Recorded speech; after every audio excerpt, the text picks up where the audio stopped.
प्रशांत त्रिपाठी, आप संस्थापक हैं एकजुट संस्था के और आप स्काइप से हैं। अगर टेक्नोलॉजी में ज़रा भी गड़बड़ होगी तो हम आपको फ़ोन लाइन पर ले लेंगे। डॉक्टर योगेश जैन हैं जो आप सचिव हैं जन स्वास्थ्य सहयोग के, और डॉक्टर AC धारीवाल निदेशक हैं national vector borne disease control programme. ये मलेरिया का नोडल एजेंसी है, मलेरिया कंट्रोल प्रोग्राम का केंद्रीय स्तर पर। इनका दफ्तर जो है वो दिल्ली के श्यामलाल मार्ग में है। और अभी धारीवाल साहब ने बताया कि मलेरिया की भूमिका ये है कि जहां पहले दिल्ली की राजधानी बननी थी, रायसीना हिल से पहले वहां पर किंग्सवे कैंप में, वो उस जगह पर नहीं बनाएगी क्योंकि वो मलेरिया ग्रसित क्षेत्र था, तो रायसीना को चुना गया। तो मलेरिया के कारण राजधानी बदल गई, तो सोचिए हम सब की जिंदगी कितनी दांव पर लगी हुई है। योगेश जैन जी, मैं एक आपसे माफ कीजिएगा धारीवाल साहब, मैं आपसे जानना चाहता हूं कि श्रीलंका ने जो ऐलान किया है, मलेरिया से मुक्ति मिली है या मच्छरों से भी मुक्ति मिल गई है? वहां पे दोनों में अंतर है या दोनों एक ही बात है? नहीं, मलेरिया से मुक्ति मिली है, मच्छरों से मुक्ति नहीं मिली। अभी है वहां पे मच्छर रहेगा। ये जो है वो मलेरिया एलिमिनेशन का जो मेन वो है कि मच्छर रहेगा लेकिन बीमारी नहीं रहेगी। उस पर अभी स्ट्रेटेजी, अगर हम ये समझे कि वहां जो भी किया गया है, अगर किसी को मलेरिया है या बुखार है तो मलेरिया की जांच की ही जाती है और पकड़ के उसका इलाज कर दिया जाता है। ये बात है सर? बिल्कुल बिल्कुल बिल्कुल। क्या ऐसी व्यवस्था भारत में है? बिल्कुल।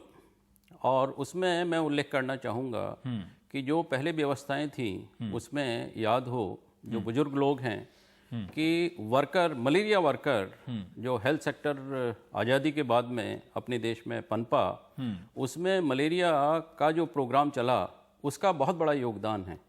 उस समय ये स्थिति पीछे है सर, हमारा तो 50,000 कोई आंकड़ा बता रहा है मर जा रहे हैं। हाँ, वो बातें, लेकिन यदि उसका देखें कि उस समय मलेरिया वर्कर हमारा घर घर जा कर के और ब्लड स्लाइड लेकर के फीवर केसेस से, जो अभी बताया गया कि श्रीलंका ने वही फीवर केसेस को स्क्रीन करना और उनमें डिटेक्ट करना और उनको ट्रीट करना, इस पद्धति से, और साथ में वेक्टर कंट्रोल भी जरूरी है।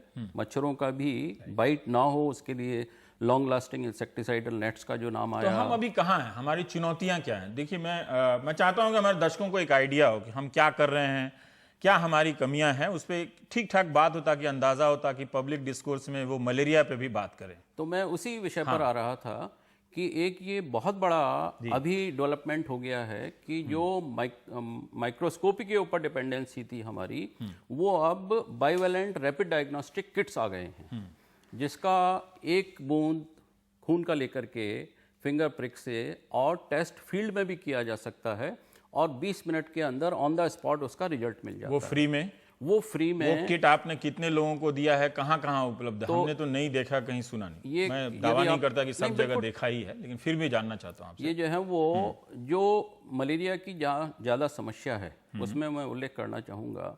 आज की तारीख में नॉर्थ ईस्ट के जो स्टेट्स हैं उसमें खास करके मेघालय, आसाम, त्रिपुरा, ये मेन, उसके अलावा भी जो है वो अकरेंसेस हैं दूसरे स्टेट्स में। फिर जो ये ट्राइबल अपना सेंटर है जिसमें झारखंड, उड़ीसा, मध्य प्रदेश, यहाँ पे ज़्यादा है, ये जो है वो ट्राइबल पॉकेट वहाँ पर ज़्यादा है। तो वहाँ हमने अब, क्योंकि ये सुविधा गांव में ही जो है वो हो सकती है। अब से क्या मतलब है? मतलब पिछले 1 साल में, 2 साल में, या पिछले 10 साल से आप दे रहे हैं? ये पिछले लगभग 8 साल से जो रैपिड डायग्नोस्टिक किट्स का, पहले केवल इसमें 2 टाइप का मलेरिया होता है, एक वाइवेक्स होता है, एक फेल्सिपेरम होता है।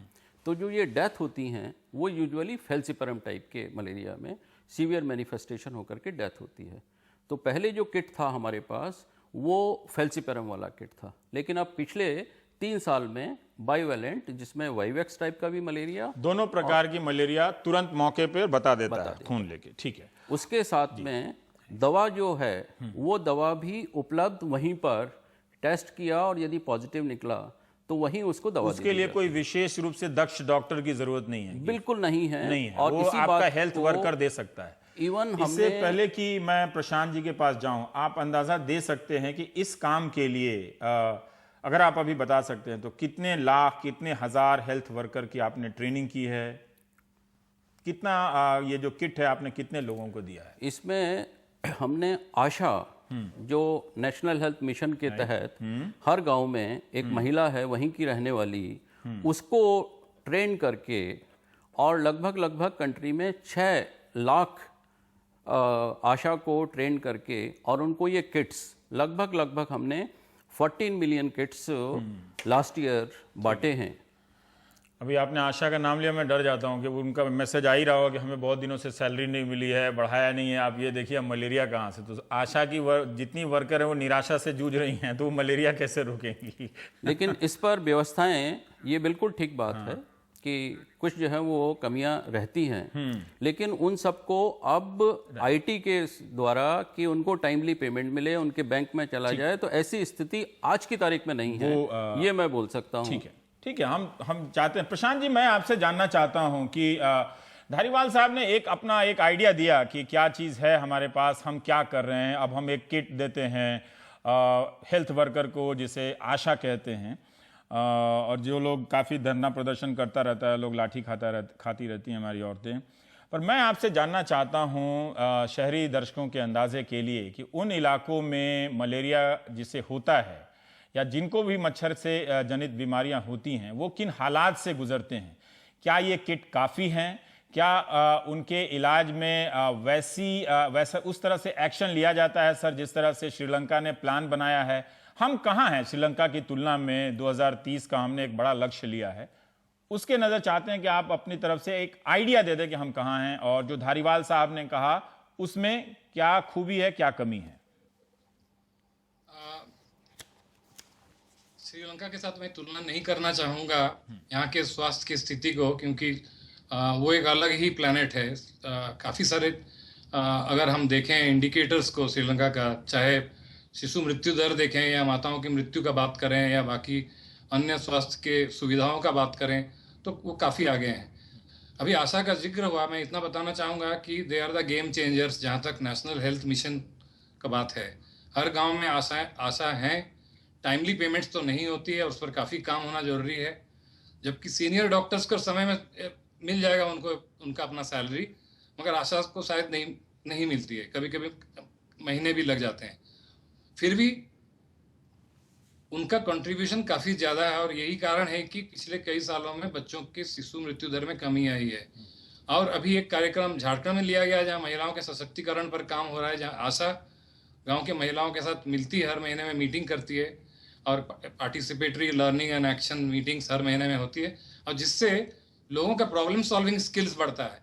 और जिससे क्या होता है कि अगर टाइमली एक्शंस लोग ले पाते हैं, तो अगर उसके पास किट नहीं भी है या दवा भी नहीं मिलता है, मगर चूंकि ये प्रॉब्लम सॉल्विंग स्किल्स लोगों के पास बढ़ रही है, इसलिए delay in recognising that there is a problem वो घटते जा रहा है। और कुछ साल पहले हम लोग हमारी संस्था यूनिवर्सिटी कॉलेज ऑफ लंदन के साथ मिलकर एक बायोमेड सेंट्रल में हम लोग एक आर्टिकल पब्लिश किए थे, जिसमें 95 माताओं की मृत्यु से संबंधित आंकड़े हम लोग लिए थे।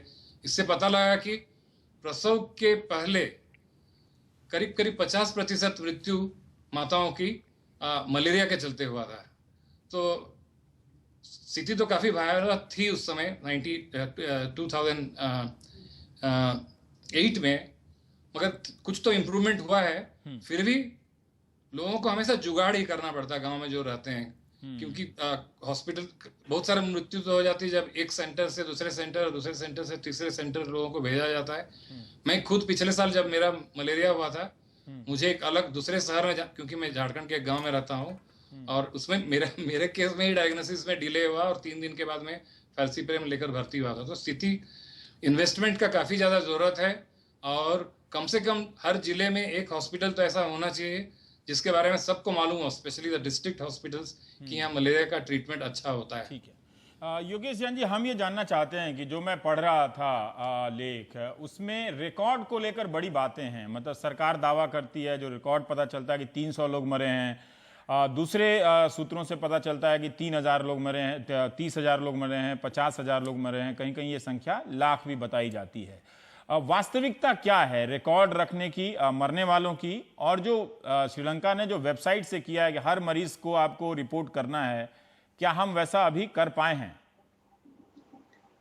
बिल्कुल नहीं कर पाए, क्योंकि जिसको ये हम सर्विलेंस बोलते हैं, बीमारी या बीमारी से मरने वालों की संख्या या और भी जो हम पब्लिक हेल्थ मेजर्स करते हैं जैसे मच्छरदानी का उपयोग और लोग कितना उपयोग कर रहे हैं, कितनी दवा का छिड़काव हो रहा है, ये सब चीज़ों की जो जानकारी नियमित रूप से आनी चाहिए।